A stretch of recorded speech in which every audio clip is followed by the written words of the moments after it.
Hello everyone, welcome back to AC Canvas to a new video. আশা করি সকলে খুব ভালো আছো, আমিও ভালোই আছি। তো নতুন একটা ভিডিওতে তোমাদের সকলকে স্বাগত।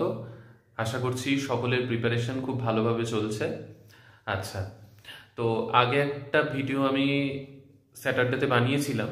তো অ্যাকচুয়ালি বিপিএসসি টিআরই 3.0 যেটা 15 মার্চ এক্সাম হয়ে গিয়েছে, তো সেই এক্সামটা ক্যান্সেল হওয়ার পসিবিলিটি রয়েছে কিনা সেটা নিয়ে অ্যাকচুয়ালি ইওইউ সেই সংস্থা যে রিপোর্ট দিয়েছিল সেই অনুযায়ী 14 মার্চেই কোয়েশ্চেন লিক হয়ে গিয়েছিল। আর সেই কোয়েশ্চেনের আনসার সকলকে মুখস্থ করানো হচ্ছিল হাজারিবাগে নিয়ে গিয়ে, ঝাড়খণ্ডের বিভিন্ন হোটেলে। তো এগুলো সেই রিপোর্টে এসেছিল। আচ্ছা, এবার ব্যাপার হচ্ছে আদতেও কি পরীক্ষা ক্যান্সেল হবে?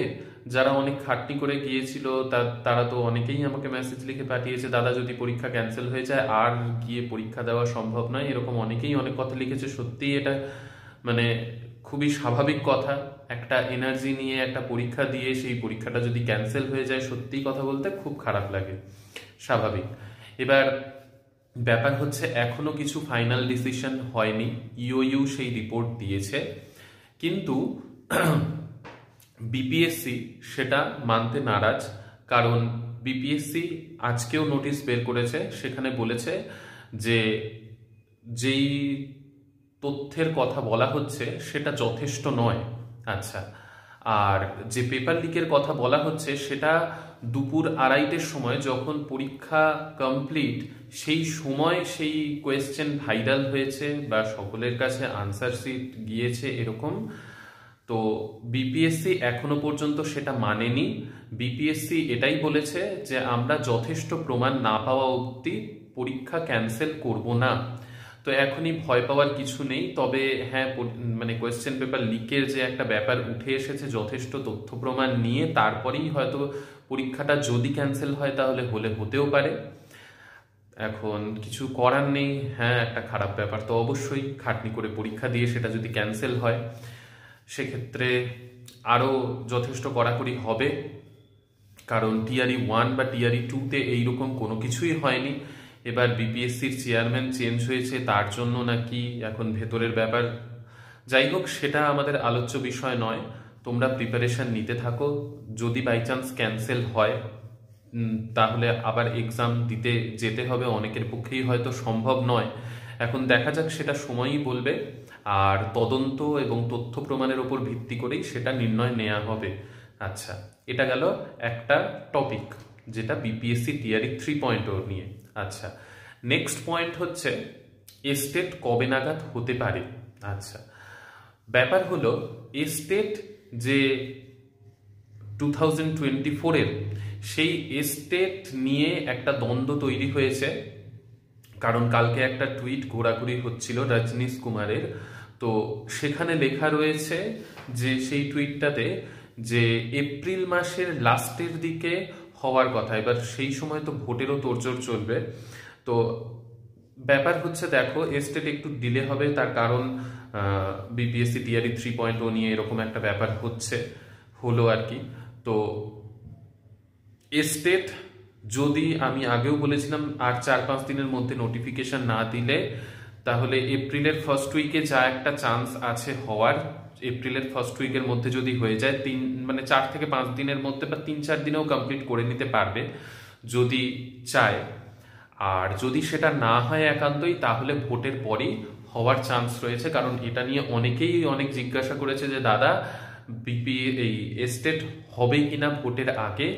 তো ভোটের সাথে ব্যাপার হচ্ছে, দেখো ভোটের সাথে লিঙ্কটাই, কারণ এটার ফর্ম ফিল আপ সবকিছু হয়ে গিয়েছে, চাইলে পরীক্ষা নিয়ে নিতেই পারে। এখন সেটা দেখার যে কদিনের মধ্যে নোটিফিকেশন আসছে কিনা। যদি নোটিফিকেশন আসে তাহলে এপ্রিলের ফার্স্ট উইকের মধ্যে এক্সাম হয়ে যাওয়ার কিছুটা পসিবিলিটি রয়েছে। এবার যদি না হয় তাহলে একবারে ভোটের পর হবে। ঠিক আছে, এটা হচ্ছে ব্যাপার। আর বিপিএসসিতে নেগেটিভ মার্কিং নেই, এস্টেটেও নেগেটিভ মার্কিং নেই, সেটাও অনেকে জিজ্ঞাসা করেছিল, তো সেটাও আমি বলে দিলাম। আর পড়াশোনার বিষয় নিয়ে কোনটা কি পড়া উচিত আমি আগের ভিডিওতেও অনেকবারই বলেছি। সাবজেক্ট খুব ভালোভাবে রেডি করো, ভালোভাবে পড়ো।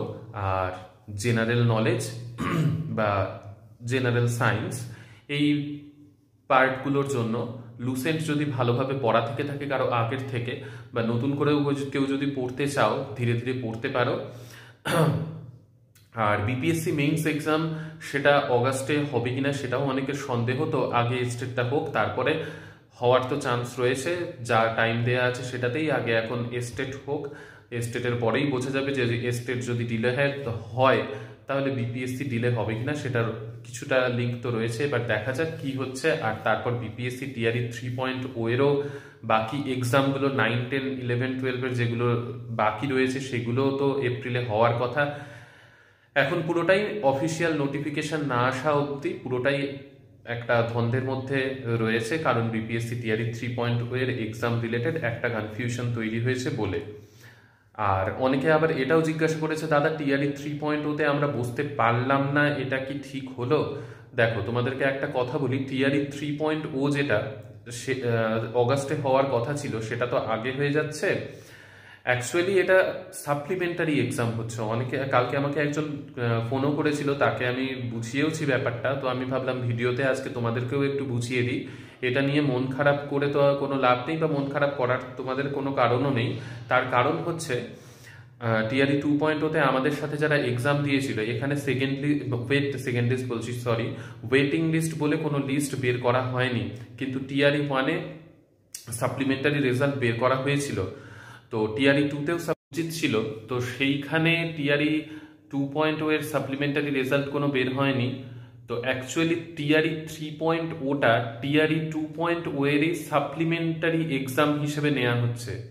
যাদের 1 নম্বরের জন্য পায়নি, তো তাদের লিস্ট তো বের করা হয়নি, তো তাদের জন্যই স্পেশালি এই এক্সামটা নেওয়া হচ্ছে। এটা অ্যাকচুয়ালি সাপ্লিমেন্টারি এক্সাম হিসেবেই এটাকে ট্রিট করা হচ্ছে। যারা 1 নম্বর 2 নম্বরের জন্য পায়নি তাদেরকে আবার এক্সাম দেয়ানো হচ্ছে, এই হচ্ছে ব্যাপার। তো এটা নিয়ে ভাবার কিছু নেই। যারা আগে এক্সাম দিয়েছিল তাদের আরেকটা চান্স দেয়া হচ্ছে, নতুনদের জন্য এটা নয়। ঠিক আছে, এটা হচ্ছে ব্যাপার।